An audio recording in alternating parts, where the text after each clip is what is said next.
Comment mener une discussion difficile? Comment communiquer de manière empathique? Aujourd'hui, on reçoit Sarah-Michelle Barrette, technicienne en intervention psychosociale au service aux étudiants. Bienvenue à cet Espresso pédagogique.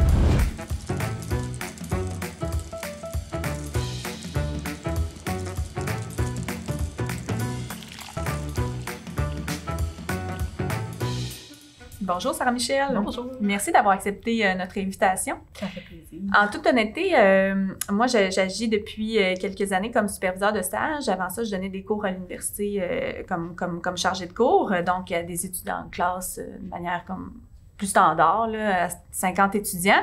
Lorsque j'ai commencé à accompagner des étudiants en contexte de stage, j'ai vécu pour la première fois certaines hésitations, surtout dans la manière de mener des fois des discussions un petit peu plus sensibles avec des étudiants, entre autres l'annonce d'un échec ou ce genre de sujet-là. Puis j'avais besoin d'outils, en fait, pour m'aider à mener adéquatement ces discussions-là. Est-ce que tu pourrais nous aider un peu? Oui, c'est sûr qu'il n'y a pas de manière parfaite d'annoncer un échec à quelqu'un. La manière parfaite, ce serait qu'il n'y en ait pas d'échec, mais nous, on utilise beaucoup l'approche de la communication empathique au service de psychologie, qui est une approche qui est vraiment basée sur le respect de l'autre, sur le fait de s'approprier nos émotions, puis tout ça. Je pense qu'on a une population étudiante qui est issue d'une génération qui aime beaucoup l'authenticité puis qui ont des valeurs humaines quand même importantes. Donc, c'est quelque chose qu'on essaie aussi de prendre en considération quand on communique avec eux. Je pense que dans les premières choses qui sont importantes les choses auxquelles il faut faire attention, par exemple, ce serait de s'assurer que ce soit le bon moment. Ce que ça veut dire, c'est à la fin d'un cours, là, comme ça, sur le fly, là, je vais le dire comme ça, c'est peut-être pas le temps d'accrocher un étudiant pour le lui annoncer. Donc, donner rendez-vous, s'assurer que l'étudiant soit pas, il sait pas nécessairement de quoi on va parler, mais que ce soit un moment qui est vraiment bien défini là, dans son horaire pour qu'on ait le temps d'aborder ce qu'on a besoin d'aborder si jamais il y a débordement. S'assurer que ce soit dans un endroit qui est peut-être un peu plus intime. On n'a pas envie de faire ça. Ça a l'air de base, mais des fois, on n'y pense pas nécessairement, mais on n'a pas envie de faire ça dans la classe devant tout le monde non plus. Fait que je dirais que c'est les premières choses à prendre en considération. Un coup qu'on est devant l'étudiant, c'est la partie qui est difficile. On n'a pas envie d'y faire de la peine. On est un peu mal à l'aise avec tout ça, mais on tourne pas autour du pot. Je pense que d'emblée, dire à l'étudiant ce que je vais te dire, ce sera pas facile. Puis ça se peut là, que tu aies une réaction émotive là, à la suite de ça, c'est correct. Puis après, on annonce. On se base sur des faits, sur des observations. On essaie de parler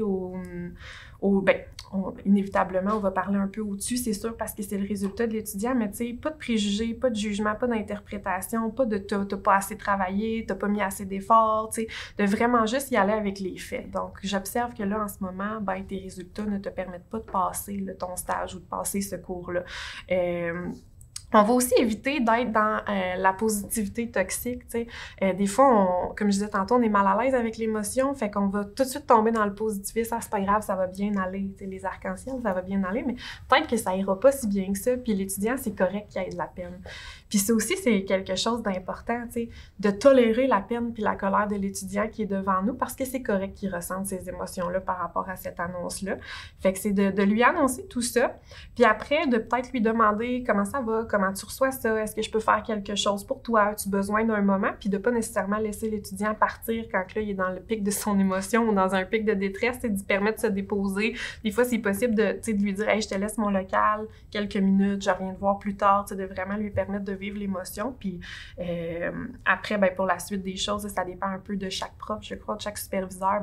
Qu'est-ce qui se passe à la suite de ça? Là, on peut y aller avec les procédures plus administratives et officielles, mais dans l'annonce, de vraiment pas tourner autour du pot, d'accueillir l'émotion, puis de pas être dans le conseil ou de pas être dans la moralisation ou consoler de façon excessive. Là, quand on devient sympathique plus qu'empathique, là, on peut se permettre de prendre cette petite distance-là, de nommer qu'on est là, mais sans prendre toute la place puis en laissant la place à l'émotion de l'étudiant. J'aime beaucoup qu'on nomme cette différence-là entre le sympathique, l'empathique, la positivité toxique.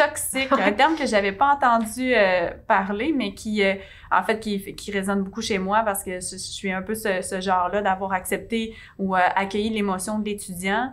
Mais des fois, avoir oublié l'aspect pédagogique ensuite des choses qui sont à améliorer, tu sais, dans le fond, parce qu'on veut bien faire, on veut pas non plus que l'étudiant se déconfiture dans cette situation-là. On veut pas le laisser comme ça, mais en même temps, des fois, ça fait en sorte que dans mon cas, à moi, j'oubliais un peu d'adresser les vraies choses, tu sais. Puis c'est correct, hein, c'est pas dramatique. Il y a des interventions des fois qui sont bonnes, on essaie que ce soit optimal, mais ça se peut que des fois ce soit pas la meilleure, puis c'est correct aussi. On est là pour l'étudiant, puis tant que notre intention soit claire, puis au final, si on a l'impression qu'on a dit quelque chose qu'il fallait pas qu'on dise ou que ça a été déplacé, ben on peut le nommer. « Hey, je t'ai dit ça tantôt, je sais pas, tu sais, ça t'a-tu fait du bien, comment tu l'as reçu? » C'est possible d'aller valider aussi, tu sais, il y a jamais rien de parfait, fait que ça arrive aussi des fois, on fait des interventions, puis... On revient à une relation humain à humain, finalement. Ouais. On se laisse des fois aussi la possibilité de s'améliorer là-dedans en tant que professionnel, finalement. Là. Ben oui. Puis en fait, sur un sujet, là, on a parlé un petit peu de l'échec ou du moins des éléments qui sont peut-être à améliorer chez dans le développement des compétences d'un étudiant.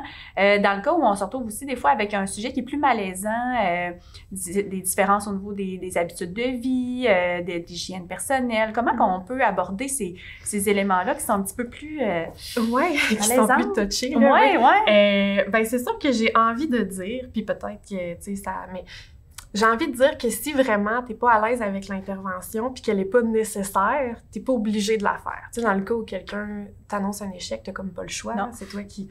Mais dans un cas où c'est vraiment malaisant puis que tu sens pas que c'est ta place, ben t'es pas obligé de le faire. Puis sinon, si tu l'as fait, tu peux nommer d'emblée ton malaise aussi. On parlait d'authenticité tantôt, c'est quelque chose qui revient. On est des humains. On fait du mieux qu'on peut. Quand on dit les choses, on le fait, tu sais, on fait des efforts pour que ce soit adéquat, puis tout ça, mais il y a des choses qui nous rendent mal à l'aise, puis c'est correct de le dire. Fait que de dire, écoute, ça me rend un peu mal à l'aise, mais puis encore une fois, de la même façon, on utilise la communication empathique, on utilise des observations, puis après, comment ça fait sentir, soit nous, soit les gens autour, tu sais, dans une situation plus délicate, exemple, on parle de souliers dans le corridor. Là, je vais utiliser cet exemple-là. Tu sais, je remarque que tu laisses tes souliers à l'extérieur dans le corridor. J'ai le sentiment que ça peut peut-être déranger certains étudiants. Est-ce que tu crois que ce serait possible de les rentrer à l'intérieur, tu sais, pour les prochaines fois? Fait que là, on formule une demande claire. Il y a un besoin, il y a une formulation. Fait que c'est d'y aller encore avec cette approche-là. Là, tu sais, nommer des faits, des observations, après formuler une demande là, en lien avec ça. Là. C'est ça, puis laisser un peu de côté des fois la tendance à rendre le tout. Pas rendre le tout, mais plutôt être plus émotif là, dans ce genre de demande-là. Mm-hmm. OK, donc vraiment se détacher un petit peu de ça. Plus on est mal à l'aise, plus la personne va être aussi dans... Fait que oui, c'est va partager cette émotion-là aussi, c'est pas ça qu'on veut. Ben parfait, mais merci beaucoup Sarah Michel. Là. Ça fait plaisir. Merci.